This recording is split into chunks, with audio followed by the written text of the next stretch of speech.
Hey everyone, our guides are the best of the best, and you don't really need anything else to get better.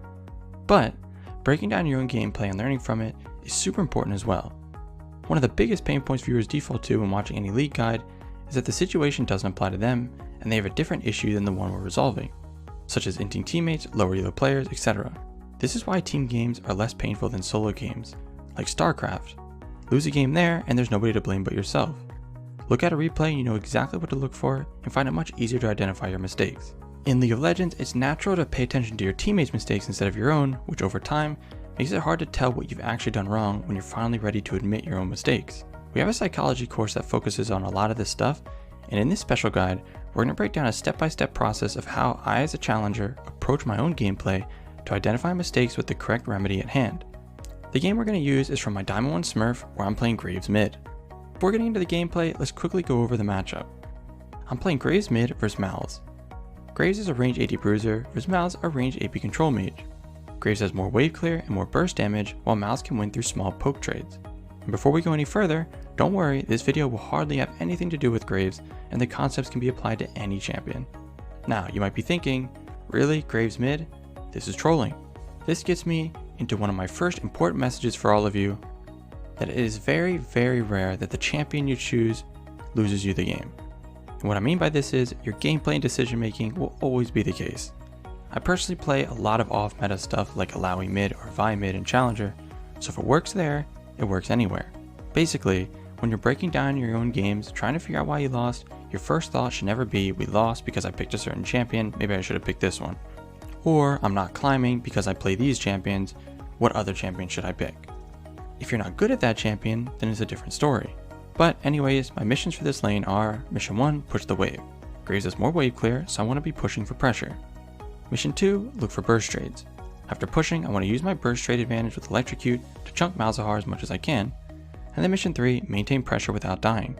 While pushing, it makes Malz have to use his abilities to farm, and gives me constant mid priority, which is very important. Alright, let's get into the gameplay. At the start of the game, we have one of those awfully annoying situations that we all experience, where the enemy invades your jungler's buff and you're not sure what to do. If you help them, you can die and lose your lane, and if you don't, they might quit the game or rage or just get really behind. Let's see how I handle it. I head over, since we definitely are stronger at level 1, as Lucian, Graves, Senna, and Teemo versus Gragas, Malzahar, Bard, and Kai'Sa. First, let's see what happens, then we'll rewind and break it down.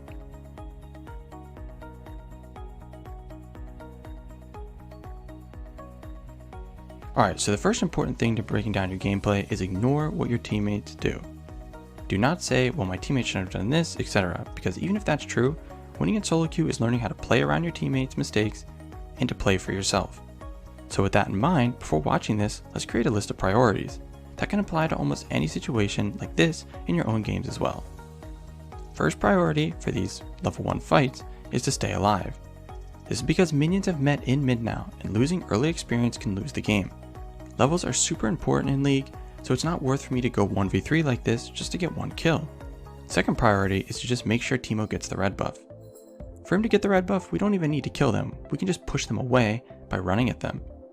Again, my mistake for going in 1v3. Then the last on the priority list is kills. Kills really aren't important here. The kills come if the enemy overstays, so it's better to just stay alive and protect the red, and if they greed for it, we'll kill them. Alright, so what should I have done? I want you to think about it first, because I have a good idea on what most of you will focus on.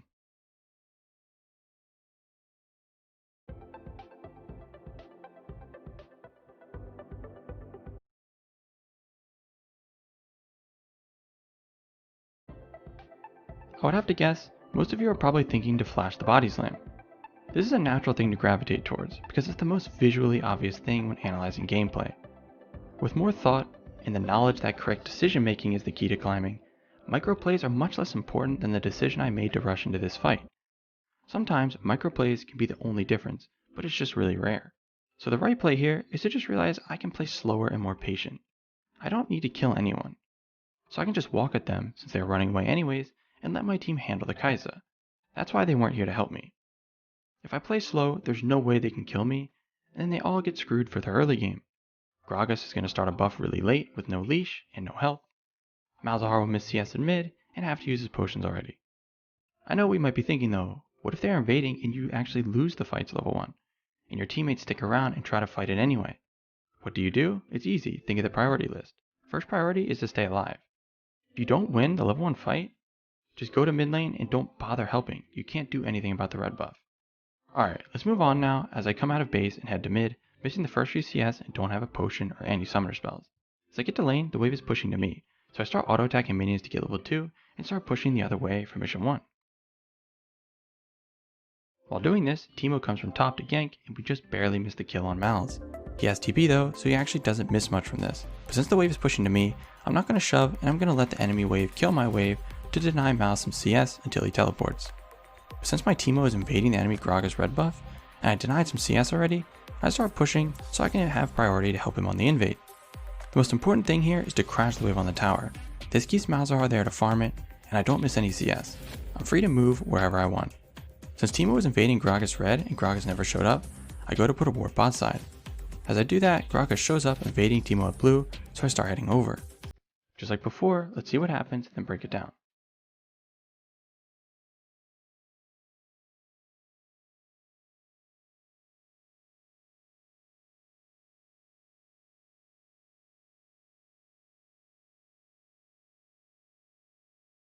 So again, I try to help my team and I die. If we rewind though to after I warded bot and Teemo was getting invaded, first look at top lane. The wave is pushed into our ward who is 0-2 to the enemy Riven, so top has full priority right now. Also, if we look at Teemo, he's level 2 with no mana and less health than Gragas who's level 3, so obviously we won't win this fight. I actually did know these two things before going in. My plan was to act like I was heading over, then kill the Malzahar in the river since he had no flash. But because I didn't have Ignite, I wasn't even close to killing him fast enough before Riven and Gragas show up. So what was the right play here? Think about it yourself first like before.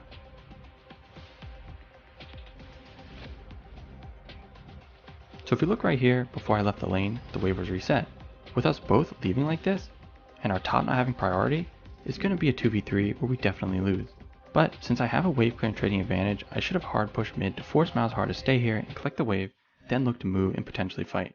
If Malzahar just ignored the wave and goes to help his jungler, he's trolling and I'll get extremely far ahead anyways. My job isn't to protect my jungler, it's to get myself ahead and carry the game.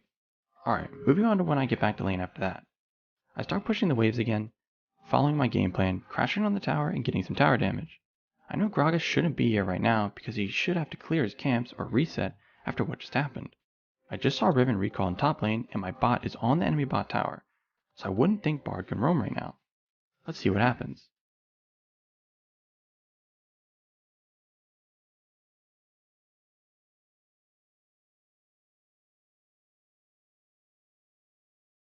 Alright, what do you think were the mistakes here? Just like before, we're going to give you some time to think about it.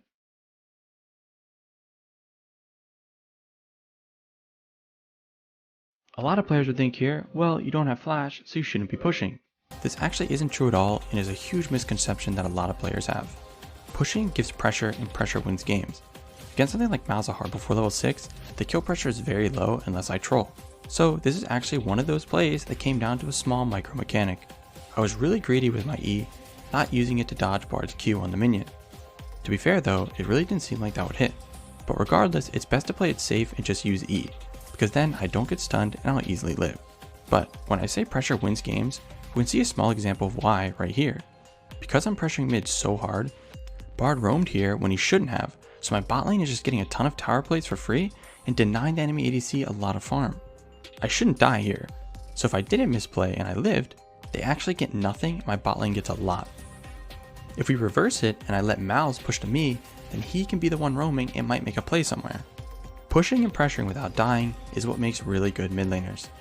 Alright guys, hopefully after watching this, you have a much better idea on how to break down your own gameplay and the mindset behind improving. You should be going through this process with every single death of every game.